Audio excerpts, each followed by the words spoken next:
A la uruguaya, no. Vamos a tener una certificación halal del Ministerio de, no sé, de Economía o el Ministerio de Ganadería, Agricultura y Pesca. Vamos a tener una certificación avalada por algún país islámico, que bien pudiera ser un país señero como es Arabia Saudí, o por ejemplo Malasia. ¿Por qué os digo esto? Porque también participé en una... Yo en estas traducciones también aprendo mucho. Y me dijo el jefe de la Casa de Protocolo Real de Malasia hace un año y medio escasamente: Uruguay está perdiendo. Me dijo, tradúzcale esto. ¿Sabéis a quién? Era Rubio, Enrique Rubio, de la OPP. Me dijo, tradúzcale al ministro, me dijo él, que están perdiendo la entrada a un mercado interesantísimo, porque Malasia es un hub, es un puerto importantísimo de entrada para todo el mercado musulmán islámico del sudeste asiático. Y estamos hablando de un país que tiene 23 millones y medio de habitantes, pero Indonesia tiene 245 millones de habitantes, la gran mayoría musulmanes. Bueno, esa certificación halal bien podría ser ya tramitada en Uruguay, y además serviría para tener... ¿Os acordáis de la etiqueta ecológico? Se puso de moda y ahora tenemos hasta huevos ecológicos. Bueno, pues tendríamos que tener galletas ecológicas, leche ecológica, huevos también halal, ¿de acuerdo? ¿Por qué no? Porque vienen de un animal que han sido sacrificado, lo que fuere. Galletitas halal, eso existe, por ejemplo, en España, y es un mercado viento en popa. Bueno, yo creo que ahí tenéis que apoyaros en las delegaciones diplomáticas de Uruguay. Uruguay viene teniendo y sosteniendo un acercamiento progresivo hacia Oriente Medio, y más concretamente hacia el mundo árabe, desde el 2005 hasta aquí, muy tangible. Lo digo porque yo ya estaba en el país y realmente lo recuerdo. En el 2005, con el gobierno de Tabaré Vázquez, se reconoció a la República Árabe Saharaui Democrática, la RASD, que no os dirá mucho, pero Uruguay ha sido un país que ha jugado un papel bastante notorio en el Sáhara, ex-Sáhara español, Sáhara Occidental, que se llamaba, porque teníais ahí al que fue embajador también, Gros Espiel, en París, de Uruguay, que formó parte como observador internacional de la MINURSO, etcétera, etcétera, hombre de confianza de Boutros Ghali, exsecretario general de Naciones Unidas. Con lo cual tenemos que ese acercamiento, que costó cierta rispidez en la relación con Marruecos, no voy a decir que no, tenemos hoy que el 22 de febrero pasado se abrió la Embajada Permanente de la República Árabe Saharaui Democrática en Uruguay. ¿Y por qué importa el Sahara? ¿Porque somos buenos y solidarios? No. Sois empresarios y ni siquiera académicos, sois ejecutivos, como nos dijo Claudio. Entonces, como ejecutivos tenéis que pensar, ¿interesa el Sáhara? Porque hablan español mejor que yo. Cuando vino el delegado del Sáhara para hablar con Gargano como ministro de Relaciones Exteriores, lo atendió una embajadora que hoy es la embajadora de Uruguay en Egipto, y fue alumna mía, y me dijo Inés Ubisi, salteña. Me dice, ay, pasé un mal momento, no sabe Susana lo que me pasó. Digo, ¿qué te pasó? Ay, lo recibí a este hombre tan amable, tan cordial. Le digo en inglés, ¿quiere usted hablar en francés o en inglés? Y me contestó, ¿qué tal si hablamos en castellano? Entonces, ni ella misma como embajadora sabía que los saharauis hablaban español, y muy bien, porque los saharauis todavía hoy enseñan español en sus campos de refugiados, incluso en Tinduf, en Argelia, ¿de acuerdo? Entonces tenéis embajada de la República Árabe Saharaui Democrática en Uruguay, embajada de Qatar, que ya dije que se abrió el 22 de febrero, que es un país con una capacidad de inversión importantísima, y son países que tienen que diversificar sus economías. No quiero olvidar, ¿por qué el Sáhara importa? Porque hablan español, puede ser un mercado muy interesante, porque son muy ricos en fosfatos y en banco de pesca. Por algo los marroquíes ocuparon el territorio cuando salió España, porque todavía hoy no se reconoce como territorio marroquí, es un territorio en disputa, es un pueblo sin patria, sin soberanía. Bien, después tenemos que hablar de la apertura también de embajadas y misiones diplomáticas de Uruguay en la región recientemente. En el 2007, Consulado General de Dubái, que ahora va a ser la embajada concurrente en Ramala, después del reconocimiento del gobierno uruguayo a Palestina, y eso hay que tenerlo presente. Tenemos también la apertura de la embajada de Qatar hace escasamente un par de años, también después de la visita que hicimos con el presidente, el doctor Baker. Entonces, tenemos una embajada funcionando en Arabia Saudí. Vamos a apoyarnos en esas embajadas.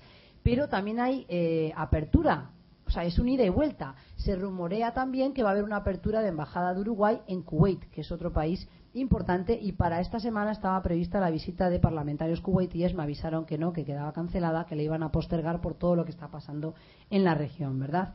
Pero bueno, si bien el mercado árabe puede parecer reducido, porque dije que eran 265 millones de personas, tenéis que tener presente que estamos hablando de 1.500 millones de musulmanes. Incluso si no todos viven en el mundo de Oriente Medio, o sea, en la región de Oriente Medio y el sudeste asiático sobre todo, muchos millones viven allí, ¿eh? Entonces es un mercado importantísimo, yo diría tan importante o más que el de China. El problema de Uruguay ahí van a ser las economías de escala, porque si Arabia Saudí decide pediros leche, por ejemplo, producción de no sé, con Aprole, estoy pensando en ejemplos que me ha tocado experimentar, por ejemplo, de manteca, pues quizás no tengáis el volumen de producción que ellos exigen, que ellos van a solicitar, ¿verdad?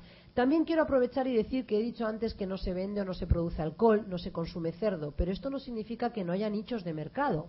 Por ejemplo, en Emiratos Árabes Unidos, donde residí, hay venta de cerdo brasilero y yo compraba jamón español, embutidos. ¿Por qué? Porque el 80%, e incluso yo diría más, 85% de la población residente en estos países es extranjera y un alto porcentaje es occidental con gustos de consumo occidentales. Con lo cual, me tocó pagar durante todo el Mundial de Uruguay, que yo estaba allí alentando España y Uruguay con mis hijos, que llevábamos las 2 camisetas, los 2 gorros, cada cervecita chiquita, porque no hay de a litro como en Uruguay, sois uno de los pocos países donde la cerveza es de a litro, benditos vosotros, allá eran 300 centis, así una botellita, me costaba la friolera de entre 8 y 9 dólares. ¿Sabes cómo la bebía? Uruguay, a sorbitos, ¿no? Porque era carísimo, carísimo. Entonces, hay nichos de mercado. ¿Por qué digo que si no se consume cerdo, esto puede ser una oportunidad? Ya sabéis el análisis DAFO, ¿no? Lo que es una debilidad puede transformarse en una oportunidad. Entonces, o una fortaleza, mejor dicho, en ese caso. Entonces, ahí yo creo que líneas de producción de Sarubi o de Schneck o de, no sé, Centenario, bien podrían volcarse a la producción de otro tipo de fiambre de animales que no son de consumo masivo aquí, como el pavo o, por ejemplo, el jabalí. Bueno, jabalí es un cerdo, pero busquemos otros productos, no me vienen ahora a la mente, pero el pavo, seguro, ¿eh? El ñandú, avestruz. Todos esos fiambres fríos se vendían a rodete allí en Dubái, ¿eh? O sea, se vendían muchísimo. Por ejemplo, las galletas cracker, vosotros lo que llamáis galletas al agua, son riquísimas, tenéis una gran variedad con sésamo, con salvado, sin salvado, con sal, al agua marina, no sé qué. Todo eso no existe allí y lo tenías que importar las cracker famosas de Gran Bretaña, que eran carísimas. ¿Por qué no se vende eso? Es más, ¿por qué no se acude a las ferias Gulf Food en Dubái? Y si se acude, por favor, mirar la tarjeta, porque tengo empresarios uruguayos que me dicen, yo quiero ir allá, quiero ir a Túnez, no, quiero ir a Marruecos porque va a haber una reunión importante de software y tal. Gerente en zona América de un conglomerado de empresas de software.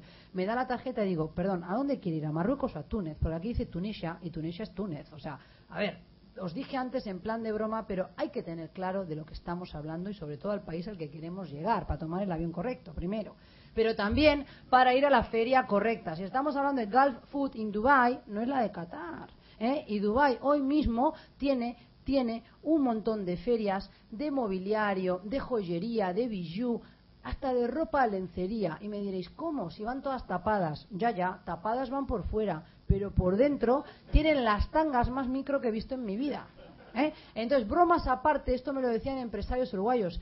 ¿Cómo Victoria's Secret vende? Victoria's Secret, que no abre en Uruguay porque no le parece un mercado atractivo en cuanto a la cantidad digamos, de consumistas que podrían tener, de clientes, vamos a decir, en estos países está instalada en todos, hasta en Turquía. Entonces tenéis que ser inteligentes e innovadores. Ya que no podéis jugar con economías de escala y volúmenes altos, jugar con transferencia de conocimiento, eso que ahora se llama know-how. Y lo digo porque yo soy aquí la gallega del Islam, pero yo soy vasca de origen, vengo de Mondragón, que es la cuna del cooperativismo, pero allí tenemos ahora que se ha volcado la empresa vasca hacia el know-how, ¿de acuerdo?, hacia los polos industriales donde se genera conocimiento, porque no podemos competir con los tigres asiáticos, ni los de antes ni los de hoy, en precio. Por tanto, tenemos que competir, señores, en coco, en materia gris. Y Uruguay tiene buena producción de software, tienen buenos conocimientos y capital humano. Aquí hay gente de zona América que ha sido enviada a trabajar a Emiratos Árabes Unidos y muchas chicas ya han desempeñado un buen papel. Lo digo porque he conocido a los padres de estas mujeres que gracias a lo que contaban sus hijas de lo maravilloso que era aquello, la palmera, los padres vienen a estudiar conmigo. No solo eso, os doy ejemplos prácticos. El año pasado tuve a un ingeniero, ex marino él, que había dejado la armada y ahora trabajaba de ingeniero a bordo de los yates de lujo de familias que lo contratan en Hong Kong, en Taiwán y tal, y bueno, se dedica a reparar los botes y a mantenerlos bien. Cuando hizo el curso conmigo y le gustó todo lo que hablábamos y se puso a leer como loco cosas del mundo musulmán y árabe, A los 10 días de llegar a Hong Kong me escribía un email diciendo: esto no me gusta nada, la tripulación no me cae bien, el ambiente es pésimo, me voy a cambiar. Muchas gracias por toda la información que me has dado. Contacté con la familia del Emir en Abu Dhabi y me han contratado. Me marcho mañana a Abu Dhabi. Y está trabajando y están encantados con él. Dice que el anterior era un rumano seco y los nórdicos, y no nórdicos, estos del este son todos unos fríos y unos salvajes, digo yo. Bueno, pues con el uruguayo estaban realmente encantados y sigue allí. Entonces, para que veáis que a veces uno lo mira como algo muy lejano y puede ser mucho más próximo. También tenéis que tener presente que si bien no se vende, dije, alcohol, hay nichos de mercado. En estos países hay una clase social, digamos, con un poder adquisitivo muy alto, que tiene esos gustos occidentales y que en lo íntimo, es decir, donde no lo mira ni Dios ni los vecinos, ahí sí van a beber alcohol y del bueno. Entonces, en los hoteles 5 estrellas, en los resorts de lujo, tanto en Emiratos Árabes Unidos como en Omán como en Qatar, todos van a consumir alcohol. No digo todos los árabes ni todos los musulmanes, pero muchos residentes que no tienen... A nosotros no nos importa si es árabe, musulmán o gallego, lo importante es que consuman. Entonces, allí hay licencia para vender alcohol. Y de hecho se estaba vendiendo una bodega que no era de las más conocidas de Uruguay. Tampoco era Bauzá, pero era parecido, no me acuerdo. Pero bueno, sé que había vino uruguayo en Emiratos Árabes Unidos, ¿de acuerdo? Entonces, tenéis que tener presente que hay siempre nichos de mercado. Igual que dije lo del fiambre para evitar el no consumo al cerdo, la prohibición del cerdo, que sepáis que el alcohol también se puede vender, ¿de acuerdo? Y, por ejemplo, algo que siempre piden cuando vienen aquí los empresarios, las delegaciones empresariales, son jugos de fruta y agua. Pero, por favor, no agua salus con gas, no toman con gas, sin gas, agua helada. Entonces, ese tipo de cosas son las que también tenéis que tener presente. Tener en cuenta las festividades religiosas, porque es importante tener presente el calendario del país. Igual que a ti te caería muy mal que un empresario venga a negociar nada el 24 de diciembre, no lo recibes, o el 21. En Uruguay yo me animo a decir el 18, está todo el mundo en el mercado del puerto y nada, ya está, se murió el país. Pues en estos países no puedes ir en Ramadán, porque los cambios se trastocan, no se come durante el día. Cada vez hay un proceso de involución mayor en estos países, y donde antes sí se consumía o se vendía alcohol para los extranjeros, hoy no se hace. ¿Por qué? Porque hay temor a la represalia, hay temor a los grupos islamistas que van a atacar o van a cargar su ira contra el régimen y van a decir: veis cómo sois unos corruptos, os habéis apartado del Islam y permitís la licencia de alcohol, etcétera, etcétera. Entonces, como hay un proceso de involución y todavía no sabemos qué va a pasar en la región porque está muy convulsa, entonces evitar viajar en etapas en las que no vais a poder concretar negocios. Cuando tratéis, y quiero hacer especial hincapié con las mujeres, no vayáis a la uruguaya a darle un beso y 2 y 3 y 4, o sea, ser un poco pacientes, aunque sea muy bonita la mujer, porque las hay muy llamativas. Sobre todo en Irán, tiene unos ojos almendrados preciosos. Lo digo para los hombres, las mujeres no tenéis problema. Pero manteneros muy profesionales. Si os extiende la mano, le dais la mano. Pero si no, con una leve inclinación de cabeza es suficiente. Pero sobre todo, no le entréis a decir nada, ya me entendéis, no intentéis quedar con ella solas porque lo pueden tomar como una ofensa, como un atrevimiento. Pero también para las mujeres que estáis aquí, podéis viajar, simplemente tenéis que tener presente a qué país vais y si es necesario llevar el velo o no. En Arabia Saudí sí lo es, en Irán también, pero en Kuwait o en Emiratos Árabes Unidos o en Egipto no lo es. Evidentemente que tenéis que ir vestidas con una etiqueta profesional, y me parece absurdo que a vuestra edad yo os tenga que decir cómo vestiros. Creo que sabéis que una minifalda, por mucho que sea moderna y vistosa, pues no es lo mejor, Es decir, hay que buscar, digamos, una vestimenta acorde al puesto que vais o a la tarea que vais a desempeñar. Bien. También no tengo tiempo, pero tenéis que tener presente que existe la banca islámica, el Banco Islámico de Desarrollo, que aglutina a 55 países y que el objetivo es promover el desarrollo económico y social de sus países miembros. Que no os asuste que os hablen de un régimen de Sharia, de la ley islámica, para lo que es la banca, que es mucho más teórico que práctico, porque en realidad se cobra interés y se paga interés, si no, no habría cómo financiar ese banco. Pero realmente tenéis que tener esto presente. Dada la situación de conflicto que hay hoy en los PAC, en estos países árabes que mencionábamos, vais a tener problemas para cobrar. Espero que de aquí a que terminéis el MBA y demás, pues la cosa esté mucho más resuelta. Pero también tenéis que tener presente que hay una cultura muy fuerte del regateo. Los árabes regatean todo. Entonces tenéis que tener presente que os pueden jugar una mala pasada. Por eso es importante tener allí un canal de llegada sólido, confiable y un interlocutor válido. No quiere decir que tengáis que depender de él, que tengáis que pagar siempre corrupción, que sería un soborno, ¿verdad? Porque hay países donde eso sí va a ser casi implícito. Así, Pakistán. Si os acordáis de Benazir Bhutto, la primer ministro que fue asesinada en la campaña electoral, su marido, que había sido ministro también de Estado, no me acuerdo de qué cartera, de Industria, obras públicas, vivieron en Dubái, estaban exiliados en Londres, luego en Dubái, tendrían bastantes casas distribuidas por todo el mundo. Pero a este señor, ¿sabéis cómo le conocen hasta hoy día? Mr. 20. ¿Por qué será? Porque como ministro de Obras Públicas, cada licitación que concedía se llevaba a él el 20% del negocio. En todos estos países la corrupción es algo que es moneda corriente. ¿De acuerdo? Bueno, la inestabilidad actual va a afectar, va a dificultar el tema de pagos y transacciones internacionales, pero eso no implica que no haya un sistema internacional válido como lo tendríais para China, para India o para cualquier otro país. Pero no solo hay que pensar en vender. A los árabes le cae mal que siempre vayamos allí diciendo somos un país pequeño, somos un país pobre, compren. No. Allí tenemos que ir con otro discurso. También hay que averiguar qué tienen ellos para vendernos a nosotros. Porque todo el que te compra también quiere colocarte algo, aunque más no sea cultural, para decir, eso me lo decía el embajador de Arabia Saudí en Buenos Aires, que nos hicimos bastante amigos después de la visita al reino, y me decía, es que a mí los argentinos me resultan incómodos porque siempre quieren que yo les pague, les compre, les regale. Digo yo, es que son unos chantas tremendos, yo le daba palo, ¿no? Pero claro, yo le decía, vente al Uruguay, que es diferente, ¿no? Entonces él se reía y me decía, es que yo quiero que también compren algo a mi país, porque claro, ¿cómo justifico yo mi gestión aquí y demás? Entonces eso es verdad, también hay que tener la perspicacia de decir, bueno, ¿qué producen ellos que a mí me interese? Por ejemplo, Qatar. Qatar tiene una experiencia encomiable en todo lo que es la extracción de hidrocarburos, petroquímicos. Bueno, ahora se habla de la plataforma de petróleo de Uruguay, explotación del Orinoco, no sé qué. Bueno, sumemos a la licitación internacional a empresas de Qatar, por ejemplo, aunque luego no se lo otorguemos, pero tengamos por lo menos el circo armado para decir que les tenemos en cuenta.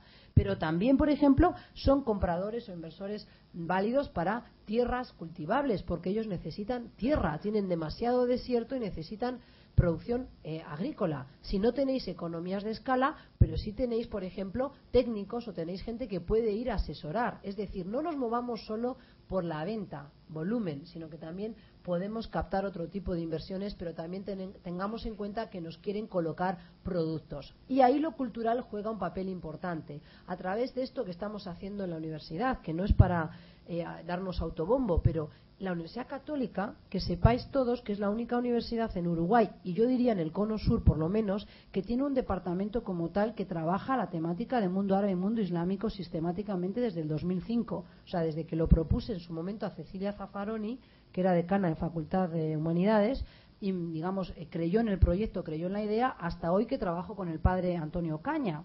Entonces, realmente creo que en eso habéis sido punteros, una vez más, como Universidad Católica del Uruguay y como país. Vamos a hacerlo valer, porque Vázquez también lo decía en sus discursos cuando estábamos en la Cámara de Comercio en Uruguay, en Qatar, aunque allí decía, estábamos en Qatar y seguía hablando de Dubái, y yo traducía Qatar, porque yo decía, la gente lo está escuchando, pero claro, no me daba tiempo. Esas cosas para que veáis, y creo que no le molestaría al expresidente que lo diga hoy, yo le cambié una línea al discurso y se lo pregunté, se lo consulté, porque tenía un discurso y decía, no, en nuestro país no hace falta guardias de seguridad, en nuestro país los empresarios no necesitan coches blindados y tal. Yo, presidente, ¿qué tal si no ponemos esto? Porque Dubái es uno de los mayores importadores de coches blindados del mundo. No le va a caer muy bien, porque le va a parecer que usted está retándolo. Claro, él no lo decía para denigrar a Dubái, ni sabía que importaban, y además importaban carros, como dicen allá, blindados, pero además con cuero, que era cuero de Zenda, hecho en Sudáfrica. O sea,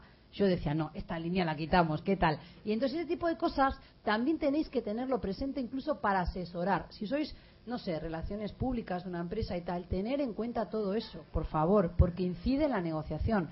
Me tocó estar con un príncipe también de Emiratos, ministro de Relaciones Exteriores, y la gente comía poco y las secretarias de protocolo decían, ¿qué pasa? ¿No les gusta? Pues es un catering muy fino. Digo, ya Isabel, es muy fino, pero mezclasteis el jamón con el queso y con lo otro y claro, no pinchan de la misma bandeja. ¿Qué os hubiera costado decir el jamón aparte? Entonces, claro, todos los uruguayos comiendo a cuatro manos y los árabes allí mirando, ¿no? A ver a qué hora me voy, ¿no? Entonces, esas cosas que os parecen un chiste me han pasado. Os la cuento porque es real. Entonces, por favor, tenedlo en cuenta.